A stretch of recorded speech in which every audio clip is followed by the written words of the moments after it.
Hi morning breakfast தான். Morning breakfast வந்து நம்ம ஹெல்த்தியாக ஃபுட் எடுத்துக்கலாம். என்றைக்குமே நார்மலாக அரிசி போடுவோம். அரிசி அப்புறம் உளுந்து அப்புறம் வெந்தயம் போட்டுப்போம் இல்லையா, வெந்தயம் போட்டு தோசை செய்வோம். நீங்கள் ரேஷன் அரிசியிலும் செஞ்சுக்கலாம். இல்லை நல்லா அரிசி போட்டாலும் சரி, இட்லி அரிசி போட்டாலும் சரி, நீங்கள் எந்த அரிசி வேணால் போட்டுக்கலாம்.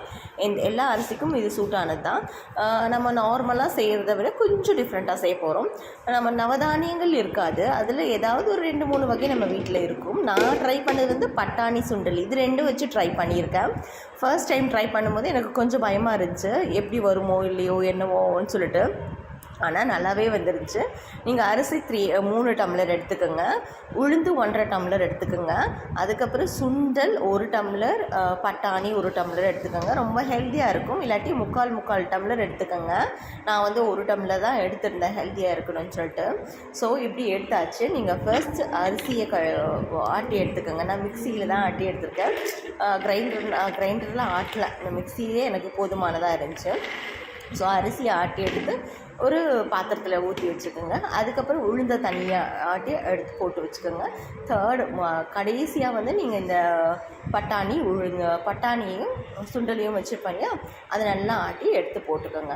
எடுத்து போட்டுறதுக்கப்புறம் இது ரொம்ப பட்டாணி அண்ட் சுண்டல் கொஞ்சம் அதிகமாகிடுச்சு இல்லையா, ஸோ 2 தடவை எனக்கு ஆட்ட வேண்டியதாக இருந்துச்சு. நீங்கள் உங்களுக்கு ஏற்ற மாதிரி பார்த்துக்கோங்க. இப்படி ஆட்டி போடும்போது அது க்ரீனிஷாக வரும். பட்டாணி பச்சை கலர் இல்லையா, ஸோ அது 2 கலக்கும்போது நல்லா க்ரீனிஷாக வந்துடும்.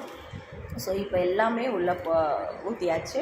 ஊற்றி ஒரு கிண்டு நல்லா கலக்கி எடுத்துக்கோங்க. நல்லா கலக்கணும். நல்லா முடிஞ்சளவு கலக்கி எடுத்து கொஞ்சம் உப்பு போட்டுருங்க. உப்பு போட்டு நல்லா கலக்கி வச்சுக்கோங்க. கலக்கி வச்சுட்டு ஒரு 4 hours விட்டால் போதும். ரொம்ப புளிச்சாலும் நல்லா இருக்காது. நான் ஃபர்ஸ்ட் டைம் ஸ்டார்ட் பண்ணும்போது ரொம்பவே பயந்துட்டு தான் ஸ்டார்ட் பண்ணேன். ஏன்னா யூடியூப்லலாம் வீடியோஸ்லாம் பார்க்கும்போது அவங்க நவதானியங்கள் யூஸ் பண்ணி தான் தோசை சுட்டுருந்தாங்க. அதுவுமே அவங்க என்ன சொல்லியிருந்தாங்கன்னா, ரொம்ப தடிப்பாக தான் வரும் தோசைக்கு. தோசை வந்து நம்ம மெல்லிசாக செய்வோம், இது கொஞ்சம் தடிப்பாக வரும்னு சொல்லியிருந்தாங்க. எனக்கு கொஞ்சம் பயமாக இருந்துச்சு. பயத்துலேயே தான் ஸ்டார்ட் பண்ணேன்.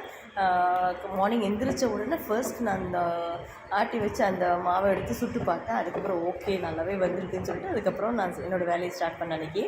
ஸோ அதே மாதிரி ஸோ நீங்கள் பயந்துக்க வேண்டாம். சுண்டல் நான் ட்ரை பண்ணது சுண்டல் வச்சும் பட்டாணி வச்சும் ட்ரை பண்ணியிருந்தேன். நல்லாவே தோசை வந்துச்சு. இப்போ நார்மலாக தோசை சுடுறதை விட நமக்கு நல்லா தோசை வந்துச்சு. சாப்பிட்றதுக்கும் அவ்வளோ நல்லா இருந்துச்சு. சொல்லவே வேண்டாம், டேஸ்ட் சொல்லவே வேண்டாம். அந்த தோசையை எடுத்து வாயில் வைக்கும்போதே அவ்வளோ ஒரு டேஸ்ட் இருக்குது. அந்த சுண்டல் பட்டாணியோட டேஸ்ட் அப்படியே இருந்துச்சு. இது ஹெல்த்தியானதும் கூட, நமக்கு தெரிஞ்சதில்லை.